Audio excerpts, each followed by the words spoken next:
Good evening, everyone. I'm Riley King, and welcome to the Riley King Newscast, right here on the Riley King Network. Let's begin. First up, man rescued from New Hampshire fire now believes to have set blaze, PD says. A 73-year-old man who 4 police officers risked their lives to save from a fire in New Hampshire early Monday morning is now believed to have set the blaze, officials said. An arrest warrant has been issued for that man, charging him with 1 count of Class A felony, arson, and 1 count of attempted murder in connection with the fire on Route 111 in Hudson, police announced Tuesday. Additional charges are expected. The man is not currently in custody, but police said they know where he is and expect to arrest him this week. He has no prior criminal record. Police said he was renting an apartment in the multifamily building where the fire was set. Flames broke out around 2 a.m. Monday. The subsequent investigation brought in authorities from state and local agencies. Investigators in hazmat gear spent hours going in and out of the burned out second floor apartment. An officer on her way to work early Monday morning was first to see the flames shooting from a window of the home. She called 911 and 3 of her fellow officers were seconds away. They couldn't open the door, so they smashed a window to get inside. Officer Robb was first to enter. With the help of his colleagues, McNally pulled the man out of the building and into an ambulance. Firefighters were just 5 minutes behind the officers, but Avery said those minutes could have meant life or death for the man. And we will keep you updated on this information as more information might come into our newsroom. Man accused of shooting Grafton man after crash on Route 4. Joseph Brown charged with first-degree assault.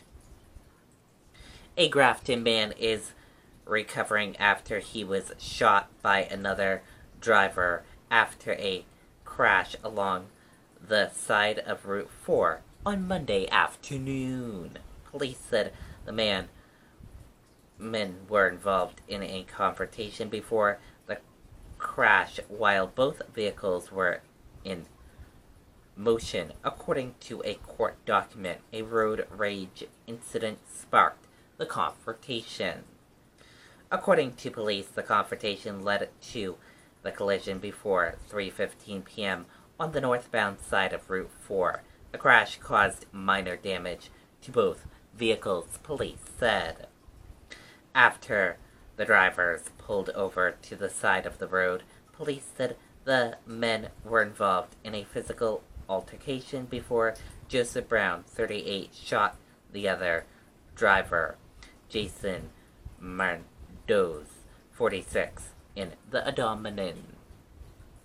Mardoz was transported to Dartmouth Hitchcock Medical Center, where he underwent surgery, but is expected to survive, police said. Heidi Mardoz, who was in the car with her husband, said her husband made a derogatory comment about Brown's driving, according to court documents.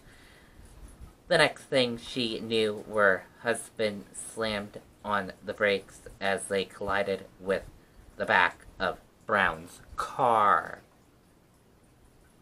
Smart said he drove by shortly after the shooting. Heidi Mardos, who had gone to a nearby home for help, approached him.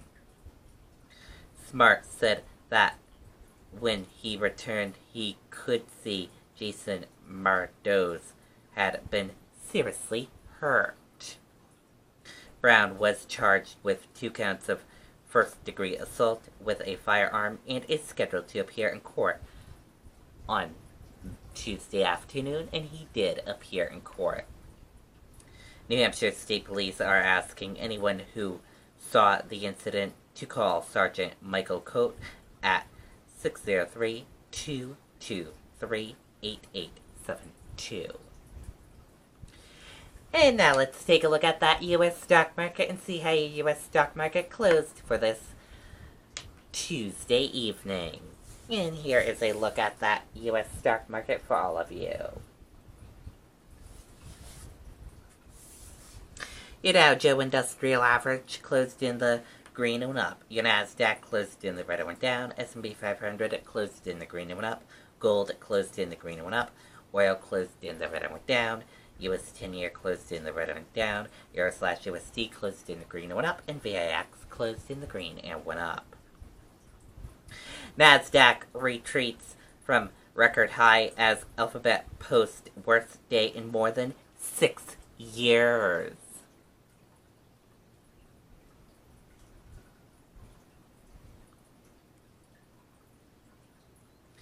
Nasdaq fell on Tuesday as Google's parent Alphabet tumbled on revenue miss. The tech-heavy index slid 0.7% after reaching an all-time high in the previous session. Wounded rabbi pleads for people to stand up to anti-Semitism by filling temples.